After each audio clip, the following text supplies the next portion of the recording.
here years ago, and this is where we started this hog supper that's carrying on here now it was for the Grange at that time.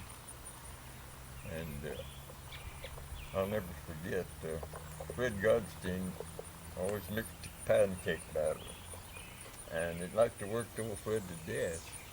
So I went home and took a steel fence post and sawed it off and put it in electric drill in it, Right. so he could store his batter. And Fred never forgot that. That was just one little thing. And we always had those on Groundhog's Day. Yeah. And it didn't make no difference how cold it was or whether it was on Thursday night or what night of the week. And we did that People would here. be lined up out here going in to... We did that here until the Grange broke up, and then they dished it over the fair, you know. What's your recollection? Which came first? Was the groundhog supper? I guess obviously the fair preceded the groundhog supper. Well, no, the fair. Not really. The fair went on all the time, but this one event was here for the Grange. It wasn't for the fair. It was money for the Grange, whatever we raised. Yeah. And then, of course, when they turned it over to the fair, well, then the fair carried on with it and collected the money for it. And then I think also where they got away from having a closer to Groundhog's Day was somebody in Baldwin started something.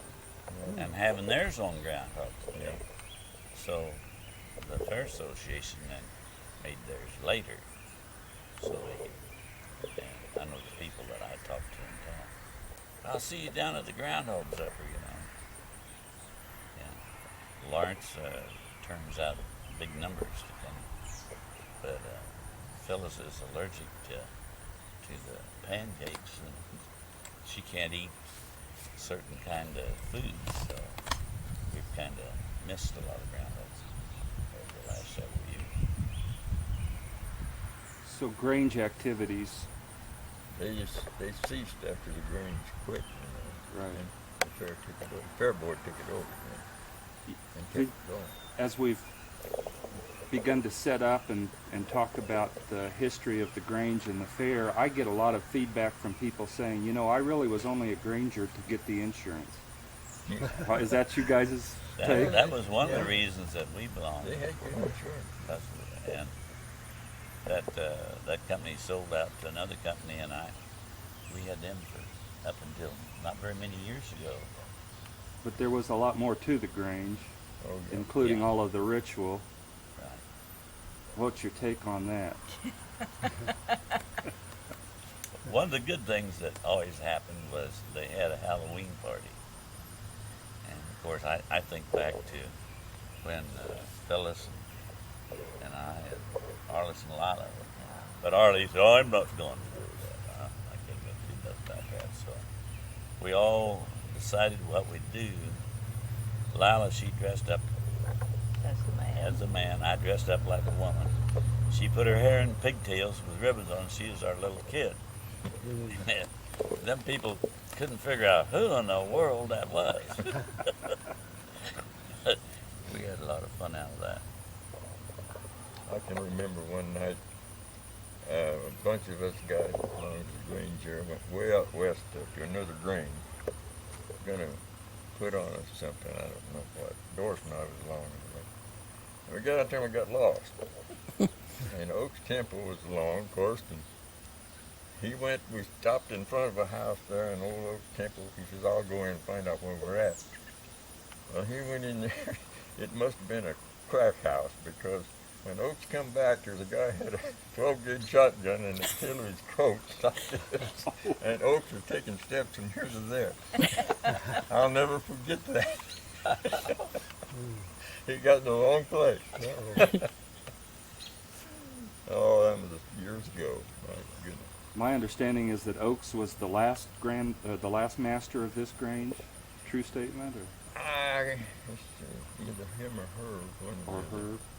Herb had been for a long time, but I don't know if Oaks ever. I think it was her. I see. Can you name other officers or or particularly masters of this Grange? Oh gosh, I can't remember that well. I don't think. Was Perry Stevens particularly involved with the Grange? Not at the time I was anyway. He might have been years before my time. I don't know. I imagine he was. Oh, probably Eliza would know the answer to that, perhaps. Gary asked you about the idea of it being an insurance. Well, what was it that the Grange did for the community? Why did you want to belong? Well, I belonged to both of them. I was on the fair board for 33 years. Uh-huh. So I belonged to both of them. Yeah. But, I don't like to brag too much. But I could name a lot of things that's been done down there since I was on the board, and I don't want to take credit for it. The whole board takes credit for it. But at the time I went on to the board, the pop stand down there was a tent, and each stand was a dirt floor, and the arena wasn't out there at all.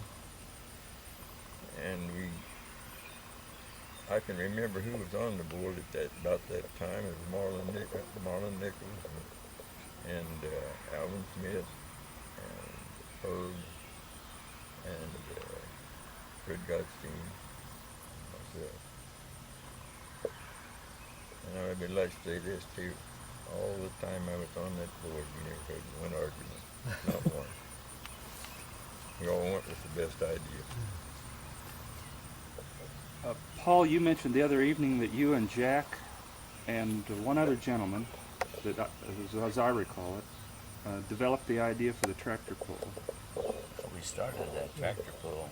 What year did we start? I think, I just, the fair book that come out for 63 said this is the second annual tractor pull. And I don't think Jack had come aboard except for just helping on Yeah, I just helped. he was helping along the time but in 62, Jack and Jerry and I, Jack Wiseman, and Jerry and I, we come talk to the fair board, and we'd heard about those. And Overbrook Fair had a sled, and we wanted to know if we could have a tractor pull. Oh, they said we don't have any money, and not this year. It's getting late then. And so finally they said, well, we'd pay the $10 sled rent if you could get somebody to haul it. And I don't remember whether John Carroll or who hauled that sled from Overbrook, but somebody went and got the sled. We told them we didn't want any money. We'd take care of all of that situation. So we went and called on different businesses. Mrs. Ireland used to have a little cafe up there at Jones's Farm Supply. She gave 2 dinners, and different ones give different things. One of them was 20 foot of rope and a case or 2 of oil from Chet's McMillan's up there. And so we gave them away. And we decided anyhow in 63 that we'd give $45 silver for first place. So we got that, went and talked to the bankers, and got 10 silver from 5 different banks, or from whatever we got anyhow. I don't know how we maybe we had the 5 silver dollars, just went and got 10 silver from 4 banks. But anyhow, we got that promoted, and then on the tractor pull, Max, he won that. I still got them And too. he still got 'em. But What he's doing, he's trying to save them for when he gets older, so well, they're worth more money now. yeah. They're locked up in my box at the bank. Ball There State you Bank go. is gonna be there. But H.J. Richardson, or formerly known as Junie Richardson, on the original group, he was along with Jack Wiseman and Jerry Moore and I, and then we needed some extra help, so Jack said he'd help, and then in I don't know, a couple 3 years, I think he come on board, didn't you? Never did get on Never- board. I never- helped. I yeah. hauled that You always help sled the around tractor. and never Yeah. took up Douglas County. Yeah. You Yeah. use a company truck to Yeah, haul haul a it. sled. But when we made our own sled, Yeah, that was the last one, wasn't it? when Yeah. we made that sled, Archie Douglas, Bill Zemper, Hubert Hoskins, and I stayed all night down there welding the sled together. How about that? Yes, sir. And as far as I know, they still got it back there somewhere. I don't know whether it's sitting back there someplace But covered with dirt. Anyway, or not. we made that sled, and then Lawrence would rent that sled from us, Mm-hmm. and but they wouldn't let them have a sled unless me and Jerry went with it. And we went with it, and we'd do this tractor thing. But that, I can't remember the date when we done all that. But I know I bought that new Ford tractor that won that $45. That was a 55 model. And it wasn't more than a year or two old, I don't think, when we won that money. Fairbook said that was the second one in '63. Anyway, And I know at that time I was working for Derby Grain, and that was part of the time that I worked for Derby Grain. And then in later years, when the 806s come out, Jack, he was working for Orange Tractor people then, AC. Oh, orange. Yeah, all in Lawrence. But anyhow, Blockman come in, must have been in '64 or maybe '65, and he was all excited, and he said, "I got to talk to you." Well, that's good. I said, "You got someplace where we can sell machinery and make some money?" And I said, "Well, I left home this morning. My kids was barefooted," and I said, "They need to make some more money." And he said, "They just, an 806 just won a tractor pull down in Missouri." And he says, "Can you get a hold of a customer that's got an 806? So called Keith Nice up. He had one, and he brought it in. And the Blockman and I set that up. And that was not the pull there at Vinland, but the pull in Lawrence. And he won there with that 806. that sled we made was when they tore down the water tower in Baldwin. That was the metal, and I think the city donated that. And this guy's welded it together and made this sled. Yeah, and you made it bigger with a, Maybe 20 foot long. yeah, made it They bigger than even- the one was from Overbrook. They even pulled a road grader on that one night. Yeah. You know, I think a lot of folks who are listening and or will be listening and watching this won't really understand much about how tractor pulls are scored. You won 45 silver dollars, but what exactly constituted your win? Well, at that time, they didn't pull the tractors where they're pulling them now. We pulled from the west down to the east end, this way. And that's when I won that $45. And it was Percentage. so much weight. Yeah. Well, yeah, your tractor, the percentage of your weight of your tractor pulls so much loads. And the load that you were pulling at that time was With people. people. Yeah. Yeah, we had stakes set along the side ever so many feet The people were and supposed had to be weights. people on there.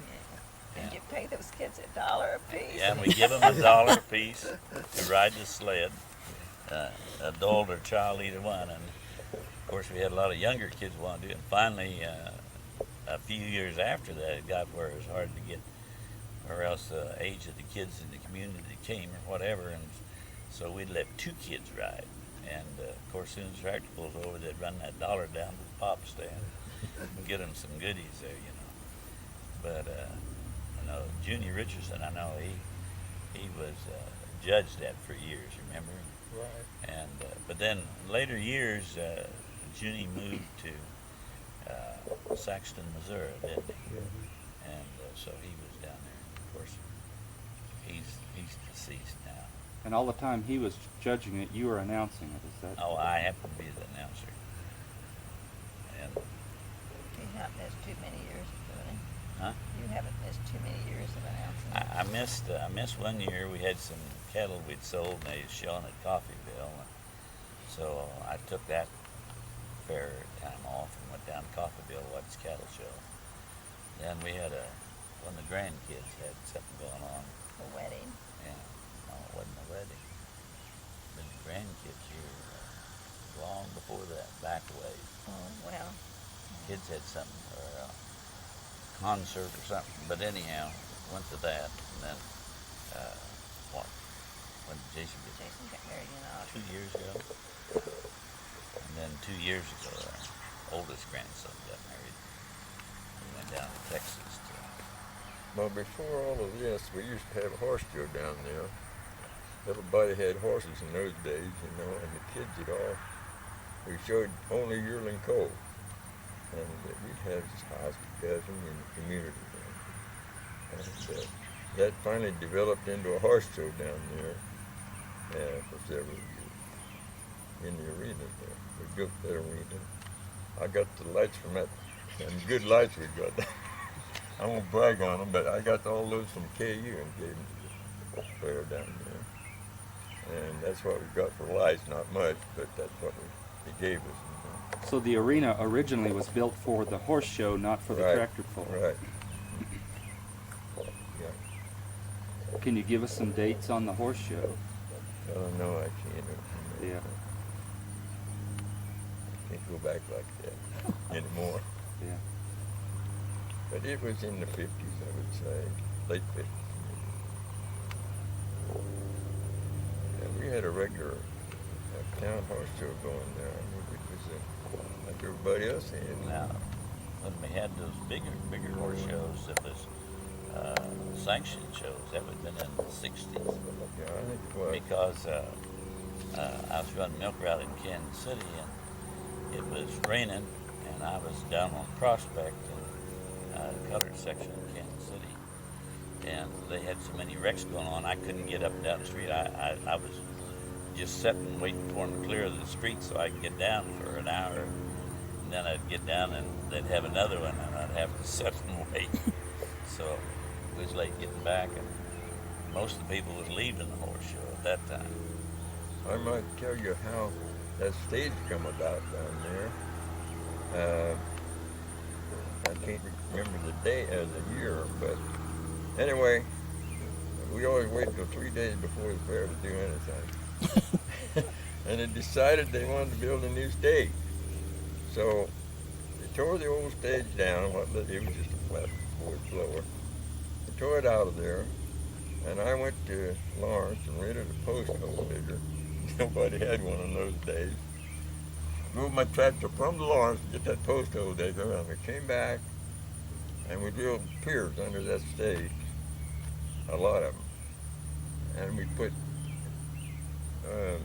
posts in there, and telephone poles up to the level of the stage, and then they filled that with dirt, just plain old dirt, and then they poured that concrete slab on top of that, and I'll never forget Lloyd Craig and George Rockwell stayed there, and maybe Herschel Hinton, and stayed there all night working that concrete.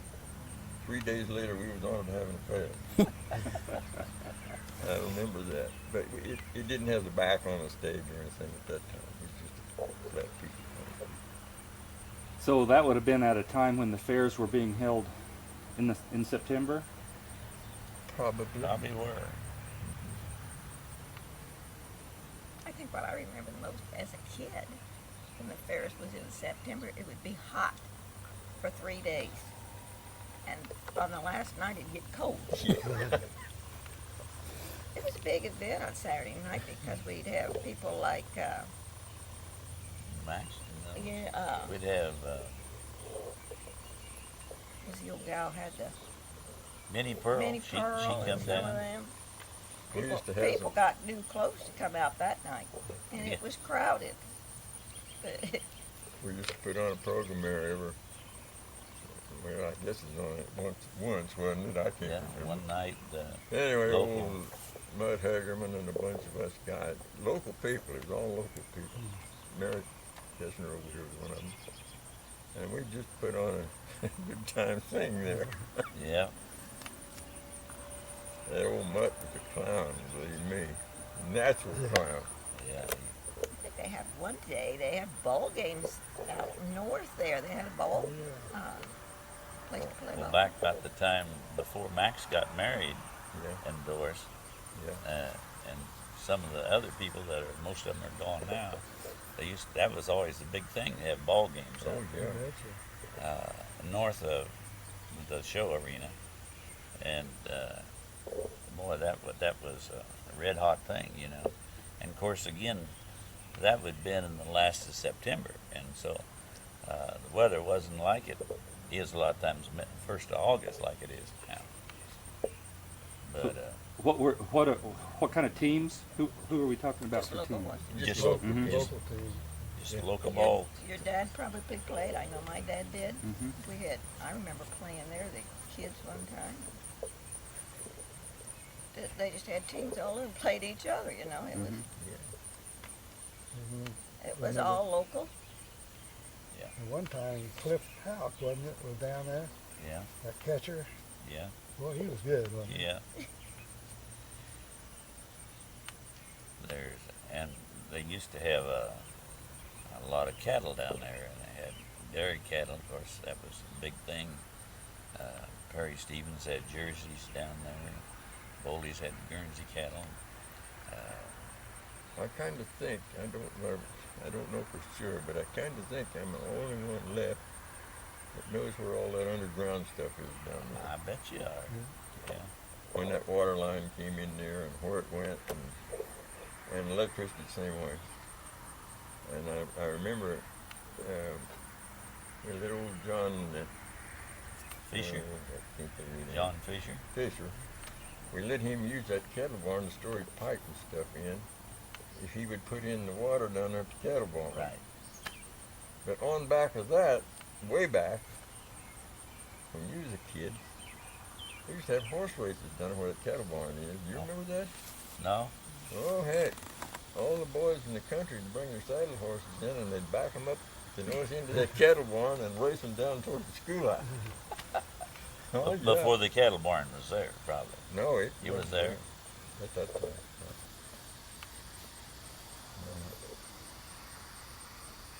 I think the Olsen boys built that cattle barn. I believe they did.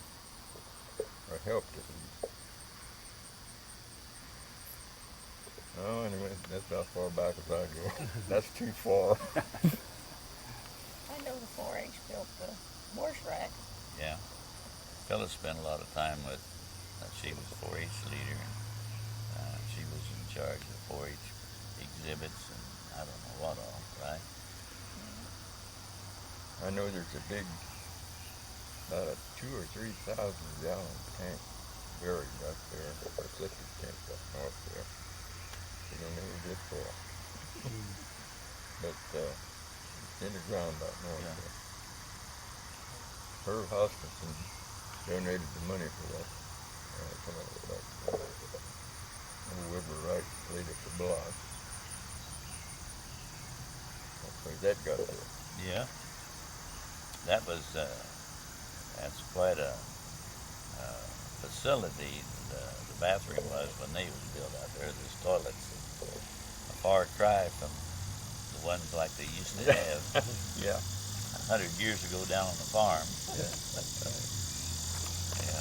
So all of your times overlap between the time that the Grange more or less formally had the fair and ran the fair and the time that the Grange closed and it became a community fair. Was there some concern there that the fair might not continue, or was that fairly smooth transition? Or? Well, I don't think so, because at that time we didn't have hardly any money to run on.